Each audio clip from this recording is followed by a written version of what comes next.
Hello, everybody. Thank you for coming to this breakfast seminar, where we're going to do a presentation about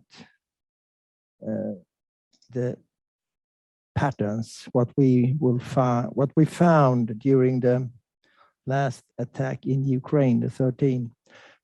But I want to just do a presentation shortly about the history. The history that we had is huge amount of different attacks against organizations, not only Ukraine. And why do we focus on Ukraine? Yeah, I've been working with Ukraine since 28 or something like that, when I met my co-workers, Adamov and Oleksii. And yeah, it started. A lot of those attacks, what you have seen the last years, everything from colonial pipeline to all the attacks during several years in Ukraine.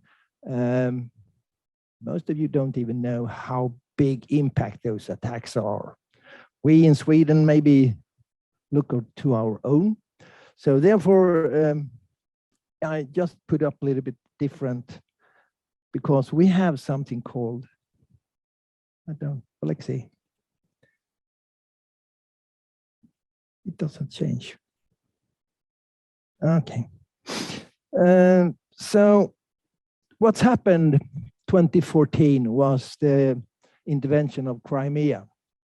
And from that point, there started a huge amount of different, what I call infrastructure attacks.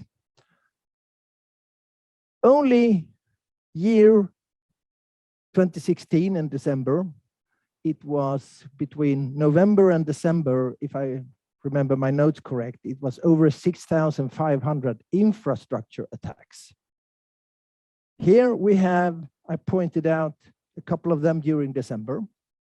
Some of you who've been in the business, you know all of the power grid attacks, but the attacks are huge. I mean, I was working with the pension fund investigation, the forensic investigation of the pension fund. The pension system in Ukraine was down several weeks. People didn't get the pension from after New Year's. So those attacks are extremely pointing out the problems we have in today's society with computerizations and digitalizations. The second I want to pinpoint that we have some similarity with is the NotPetya attack. In Sweden, we only know that NotPetya was targeting Maersk. Gothenburg Harbor was closed. No ships coming out and in, but Gothenburg Harbor and Maersk was only a part of a chain attack that target every economical business in Ukraine. That was the main target. They started already in the start of that year to spy and steal information from every organization with economic tax payment. So we have been studying this latest attack from our point of view and looking through, and what we present here is only what we have are allowed to talk about, what we can find in open source. And we use what we call open source intelligence, where we collect information from different sources, put it together. So this, we don't use anything what we have from other sources. So this is only open source. And I want to introduce Oleksii. He will take all the technical things that we found. Switch on. Hi to everyone, and my part to start. We will talk about the attack being executed around 2 weeks ago and obtained the name as Attack 13. as understated, all provided information could be found in open publications in open source, and we will not disclose any confidential or secret information. But what's happened? At the night from 13 till 14 of January, around 70 websites of different governmental organizations, different entities of Ukraine were defaced. And the main thing that this was a message on Ukrainian, Russian, and Polish language, that all our data being stolen and uploaded to the internet. So it's a penalty for you to your crimes in history perspective. During the morning of January 14, several systems were switched off by our telecommunication service, by administrators, to prevent maybe extension of attack. But the main thing and the main question was the DIA compromised or not? What is DIA? DIA, it's a single window for multiple state service in Ukraine. Looks like one big application consists from mobile application and API and web portal, website. As far as you see, it's a little bit acronym.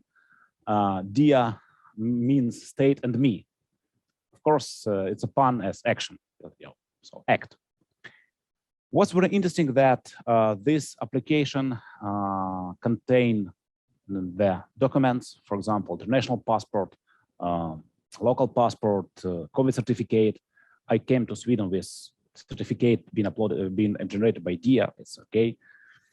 And the main thoughts was it compromised or not? What's very interesting that it uses different types of authentication. One of this is bank ID as well. So let's start to track the timeline. January 13, we have the face of the sites, and switch it off several additional governmental systems. The initial hypothesis from morning of January 14 was that the sites were defaced with using of vulnerability in October CMS, because a huge amount of those sites were based on October CMS, and this vulnerability a little bit fresh from, as far as I remember, September 21st. And what is for? Attacker could execute the reset password operation of any user, including administrator, and with help of specially crafted cookie, could change this password with help of this request. The main issue that attacker could construct this cookie in case of secret key was came with configuration file, wasn't changed. So as far as you know, not so much website administrators change the secret keys or salt in configuration files. So this attack could be possible if the secret key wasn't changed, so it's default. And it was initial hypothesis. But after some hours, were information from State Telecommunication Service, from very famous journalists in field of cybersecurity, that there were two different options, two different ways how sites being defaced. First option was that index.php file was replaced on the file system of the server. And second is that additional JS was placed on original page, and this JS have replaced the starting page when user came. But take a look. October CMS on affected sites. So it's a flat file CMS. So it stores the data into the files, into the specific files. So there is no option to reach the file, the command line, the file system. So the question is, how index.php file in one of the ways, was replaced? It means that attackers had access to the file system. And after a few hours, we had a set of hypotheses. Still, this CVE. Second is very famous log4j vulnerability from several months. You know, we have heard about this. It provides ability to execute any command. And supply chain attack, because affected sites were developed by one company. Based on October CMS, I mean, were developed by one company. So the hypothesis was that those company was compromised also, and with help of any credentials or keys stolen from this company, access was obtained. And the site of this company was also compromised. We have an initial page that told us that we update our site and take a look on our Facebook page. And on Facebook page of this company, we have a message that we work with the state services, with cyber police, with security service to restore the data, to help them restore the data, to help them restore the resources, etc., etc., etc. So the assumption that we partially and supply chain attack looks like true. With help of open source, we have found open source intelligence. We have found the presentation of this company for the governmental sites, and they say that they have used a stack of technologies. Take a look. October CMS based on Laravel framework. It's a PHP-based framework. PostgreSQL as database. Elasticsearch for search functions. I think all of us have heard about this. And Redis database for cache data. So as far as you understand, as far as could be assumed that all these components could be distributed by different servers. So possibly one of the server was compromised and what was lateral movement, etc., etc., etc. And according to the statements of our special telecommunication service, as far as this company, we could make some assumptions. Take a look. The state telecommunication service statement was that around 70 sites being defaced, compromised, and around 10 of them had unauthorized access. From Kidsoft, that 70 sites been compromised, 30 been developed by Kidsoft, but not all of these 30 sites been supported because entities hadn't bought the license for supporting, for updating, etc., etc. According to this, we could make some assumptions how it was. Take a look. We have compromised sites. Some of them were developed by Kidsoft and been supported. Some been unsupported. So means unupdated. In this case, looks like we have using of this vulnerability for unsupported sites and deface with help of GS replacement, because they could obtain access to the CMS and work with the content of the pages, but not of the files. And for supported sites, with help of supply chain, initially was realized unauthorized access, and the sites were defaced with help of replacing the index.php file or other things. And let's try to attribute the supply chain attack and think how it's been possible. It was possible. The data from our CertUA that we have a bash history with SSH access, of course, and replacing the downloading the file and replacing the file from one separate IP address. And the thing is, this IP address were found in some open source scanners, look like Shodan Census, and those scanners being listed the folder, web folder. And we have index.php, installer SSH, SSH sudo that confirms that it's possible was sudo SSH access. And what's very interesting, that we have blurred acronym. It was blurred, but it contains the name of one governmental entity. But the way which just Russian or Ukrainian native speaker could use, because it's not it's mentality. It's our language. Yep, we use such acronyms. No one else. Also, our research has detected the second IP address also related to this attack and from the same subnet. So we have two of these IP addresses. Short investigation shows that we have an autonomous system related to private layer in provider. And what's very interesting that it could be traced for two geo points. One from, it was registered in Panama, and second is in Zurich, Switzerland. All right, but take a look.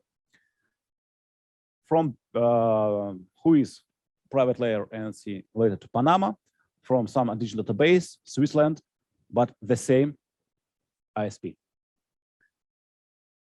And what's interesting and what's important, that we have Russian providers that stands that they have used this data center. So attribution around the IP addresses is simple. But all right, it's the face. But besides the face, we had news that first malware execution were acted in several entities. Microsoft have announced this new. We also know that some registers, for example, auto insurance or e-court system, were affected. And from previous slides, you see that manual command and operation were being executed. So it was looked like some semi-manual. But let's try to attribute. We have malware. We have samples of malware. There were used two samples. One have obtained the name Whispergate or Whisperkill, and second has obtained the name MBR writer or boot page. Our colleague Alexander Adamov has provided extended analysis of this malware. So the next Wednesday, we will have also the breakfast seminar devoted to analysis of this malware, used in our attack. So be with us.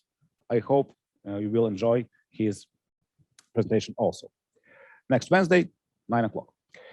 But let's make a short attribution of this malware. Whisperkill or Whispergate. It's a destructor. For execution, it doesn't require privileges. And very similar with ransomware named encrypted or white black crypt. But what is important, there is no option to decrypt. There was not option to decrypt. So it was destroyer, not ransomware. The boot patch or MBR writer, also malware, used to corrupt the MBR record, master boot record. And it requires the privileges being executed and being efficiency.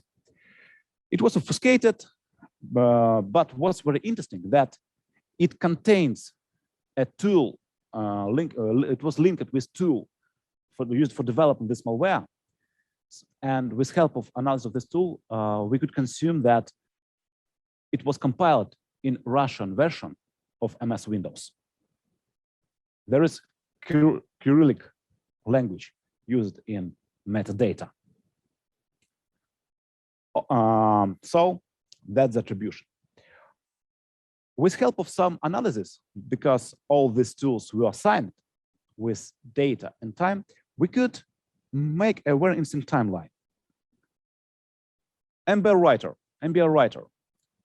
was developed and was compiled at 10th of January. WisePerGate Downloader and WisePerGate Wiper were developed with difference in 20 seconds. Means it looks like they've been compiled from the same project in the same environment. I don't believe, in such that it was different projects and so on. It's impossible to push the button at the same time from two several persons. So let's update our timeline. We have at January 13, 14, the phase of the sites, data destruction, and infrastructure destruction. At the 10th of January, we have weaponization for this destruction. That's we knew now about the attack actions, but it was not the end. At 21st of January, on very well-known forum named RAID forums, used for sales database leakages, etc., was placed as a post from new user that he has a huge amount of data. Data from DIA, data from our Ministry of Internal Affairs, eDriver, cabinet of electronic cabinet of the drivers, etc.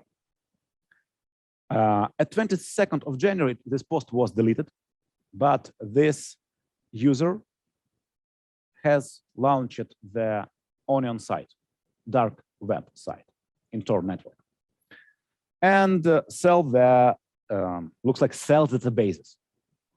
But initial price for main database, as he stands for, DIA, was started with just 15,000 of US dollars. It's a low price for such kind of leakage. Yeah, after that, the price became gross, but who knows? You have a slide that current price 125, looks like it was something looks like auction, but this user has been provided with samples, and the samples was so huge and large, it's unusual to provide such amount of data. Take a look, 50,000 of records, 100,000 of records. It's not for sample. Usually 100, 200, but not thousands. But samples have been provided and easy to upload. And I have checked some samples, for example, from DIA, and I have found me. It's my record. Of course, it's a little bit blurred, but believe me, it's my record. It's my home address, mobile phone, email, etc. And let's update our timeline. We have a leakage at 22nd of January, 21st, 22nd of January. But besides the data, this malicious actor or hacker has provided for free a code from these websites or services. And we could see the internal IP addresses, secrets, passwords, access, teams, and so on. Even you see that we have linkage, notification of Redis used, and so on. But I could not make any conclusion that this code related to DIA or not, because we were not developers of DIA. That's for them. It's a question for them. But when it's interesting that the last timestamp of files was November 16th of 2021. So we could assume that this leakage was after the November 2021, at least. Besides the DIA data, but by the way, I forgot to mention that those data from sample from DIA, it's not the data from the registers databases. Looks like it was from cache or some technical information, but not the core. But besides the DIA, we had the leaked code of a driver system with secrets, with IP addresses, services. We have some of researchers in Twitter and Facebook already posted a data, payment data, those slides from Twitter. And what's also important that we have some payment bills, I mean receipts. And please take a look to the data. November 17, 2021. And with the additional sample from eDriver was the list of WIN codes of cars. And it was 50,000 of records. It contains 50,000 records. But take a look, how will you generate, if you have a big file, how will you generate 50,000 of records? How will you select? You will take our first 50,000 with help of cat grep commands in Linux, for example, or the last 50,000. Please take a look to the dates of these records. November 18, 2021. Also very close to start dates, to these dates. So if we could apply this assumed date to the timeline, we have vision that leakages were executed previous year in November, at least November. Those sample of leakages. But suddenly, during the analysis of samples, and it was a sample of wanted person from police. And this sample came for free. Take a look how hacker, which is going to obtain the benefit, monetary benefit, will share this information for free. It's the first one. And the second one, that it was done from SQL database with timestamp 14th of June 2021. So our timeline a little bit extended. There is no, for now, there is no provements that the technical provements from official entities that those access attacks and those leakages are connected, are correlated. But we could assume, to make an assumption about this. And general assumption, how it looks like, could be the next.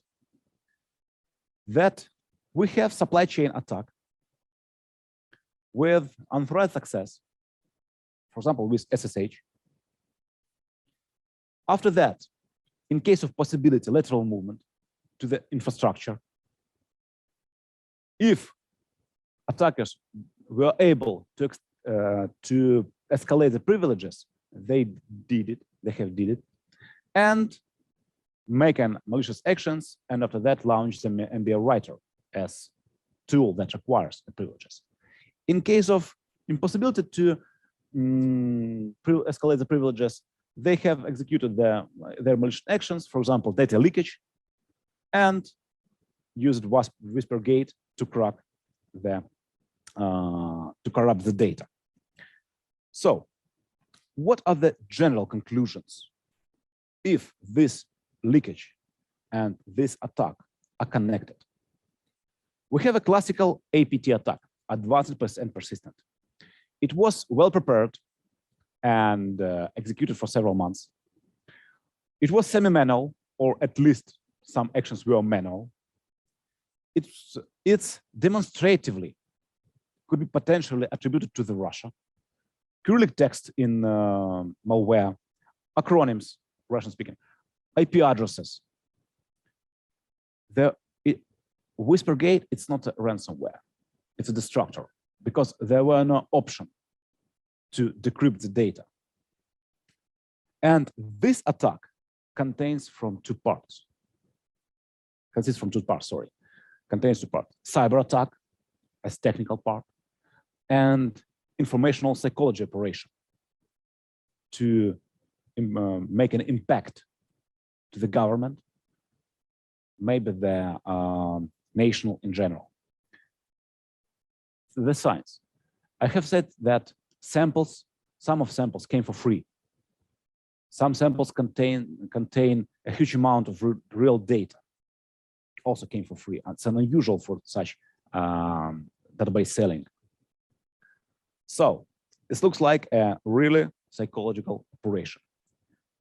But what was it the end or not? Is this attack ended?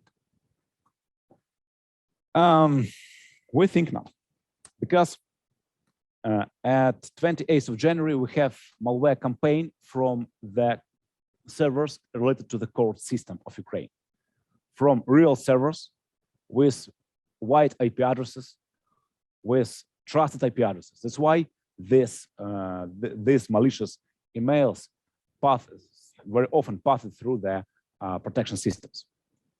And IP addresses also related to the Russia. Let's update timeline. We have at least half year of joint operation. But yesterday, we have another leakage, was published for free. All the email dump from Ministry of Regional Development of Ukraine. More than 900 of gigabytes of data, of emails. And these scheme records are correct, are true. They could be tested and proved. So that's the real data. From technical perspective, that's it. You could just image how complex, advanced, and well-prepared campaign or attack was. Anders, the floor is yours. So, do you hear me? Just for a point, the last one we studied,